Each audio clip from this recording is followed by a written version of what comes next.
What's going on, chess lover? This is Maurice Bishop, and today I want to show you an exciting Elshad System game.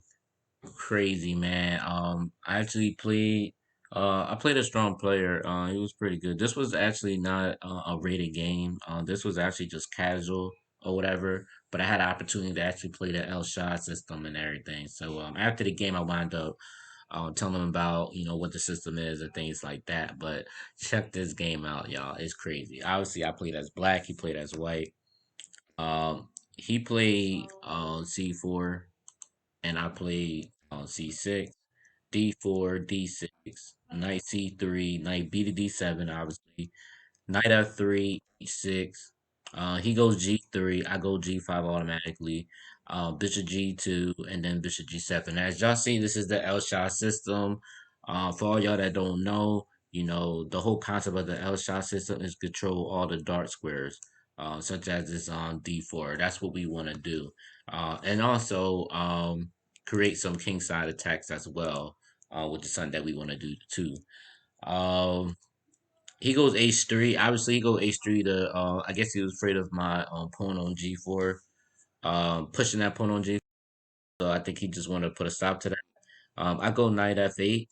He castles kingside, and I immediately go knight F6. And after E4, I immediately just hit G4 automatically. And I'm telling you, I don't know what it is, but 99.9% of the time when you go G4, nobody is never going knight E1 or knight H2. They're gonna automatically take regardless. And I think that's what they do. Um, but once they take, I just think for somebody that don't know the opening that well, I think Black is gonna have some type of attack going. So I go or he goes H capture G4. I go Bishop capture G4. As you see, this bishop is gonna be an annoying bishop pinning this knight and everything. So it's gonna be very annoying. But also our next threat is H5, H4, and obviously H3. We trying to get all the way down the board. We trying to really do some damage. You know what I mean? So Bishop E3 is played. Um, H5 is played, which is what I played. Queen to D2, I go knight on GE6, and this is the reason why. And people probably like, why are you going on knight G6? And a lot of people may like the knight E6 and everything, but what I've learned is, after Bishop E3, you gotta think White wants to open the center as well. If I didn't make this G6 move, then he was going to immediately push E5. So, for instance, if I did a move like I don't know, A5 or whatever. This move is coming, and White is going to get the advantage. And now I really don't have um a really big advantage in this game right now. So it's going to be pretty crazy after that. So yeah, so that's why knight G6 actually have to come in the game. So after knight G6, he don't have this move anymore. If he decides to go E5, I can automatically take on with the pawn. Uh, so after knight G6, he goes bishop G5. I wasn't and I think he went bishop G5 because he didn't want me to go pawn H4. But I also thought that maybe his chance probably could have been knight H4. In other words, if he goes knight H4 and I take and he takes, yes, his king is open, but it's blocking the H file. I think this probably was the best defense for White in this scenario. So just keep that in mind, y'all. All right, so after Bishop G5, and usually, y'all, like usually in this type of stuff, I usually will go like Queen D7 and exchange the light square bishop. But y'all gotta look at the bigger picture. If you're gonna do something, look at the whole board. Just look at okay, we already know our goal is kingside attack, and we want to go H5 to H4, right? But the only thing that's stopping away is this bishop and this knight on F3. So how can we actually do this H4 move? You know what I mean? What would y'all do in this position? I'll give y'all 5 seconds to think about it. What would y'all do in this position? If you need to pause the video, pause the video.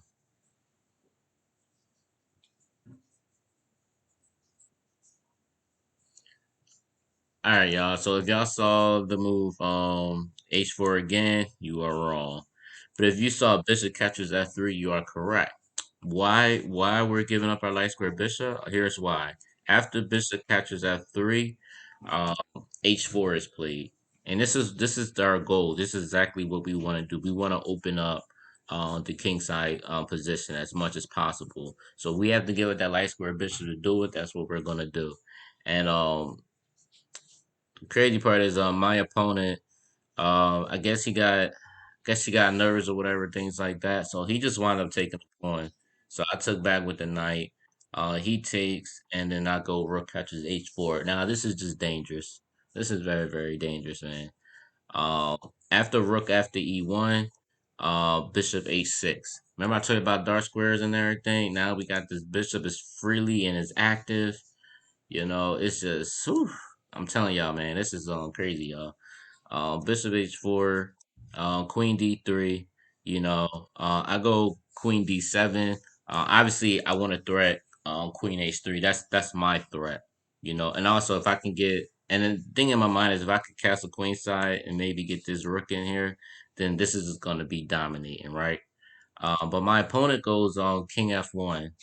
So I was like, how can I put more pressure on this king or whatever? Like, what can I do? So usually, y'all, I would pause the video, but I think y'all could see some of my notations on here. So, so since y'all could see it, I'm gonna actually tell y'all what I did. Um, and I'm gonna tell you why I did it. All right, so think about it, y'all. I have this dark square bishop covering this whole diagonal, right? So this king is not gonna be able to go in this dark square, but he can go in the light square. What can I do to get some type of advantage? It has to be some type of tactical thing, right? So I decided to put more pressure. I decided to go rook h3. The reason of rook h3 is because this bishop cannot move. And if this queen try to move anywhere else, this bishop will drop. Or if he move his bishop, this queen will drop. So either way, he's going to have some problems. So, and that's the reason why we did that. We go rook h3. So what does my opponent does? He goes on rook on d1. That's where he goes. Um, I go knight g4. The whole point of knight g4, as you can see, I'm threatening knight h2. That's the threat. That's what I'm threatening right now.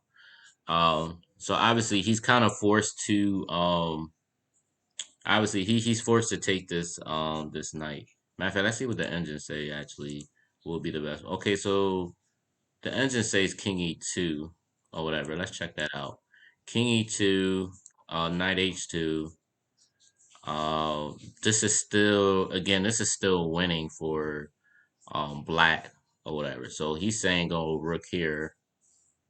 Oh wow, that's pretty sneaky though with this back ring mate. But we got this bishop right here, so it protects us. So yeah, this is still winning for black.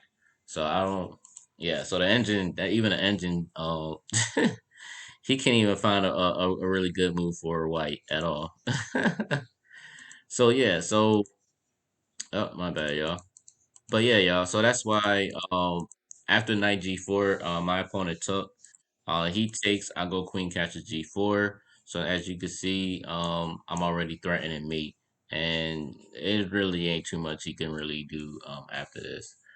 He just pretty much went um king, or he went queen c2, and I just made him on rook h1. And the reason being why this was made um, or nothing that he can do is because even after King E1, he has no escape route because of the dark square covering his diagonal.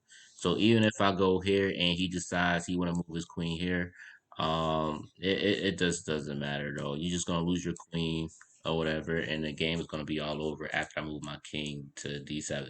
So like if he takes and I start moving my king here, I'm gonna do is just move the rook over and it's just over. So all right, y'all guys. I hope y'all enjoyed this video. Please like, please share, please comment. Let me know what you think of this video. And also, y'all, don't forget to subscribe. All right, y'all. Peace.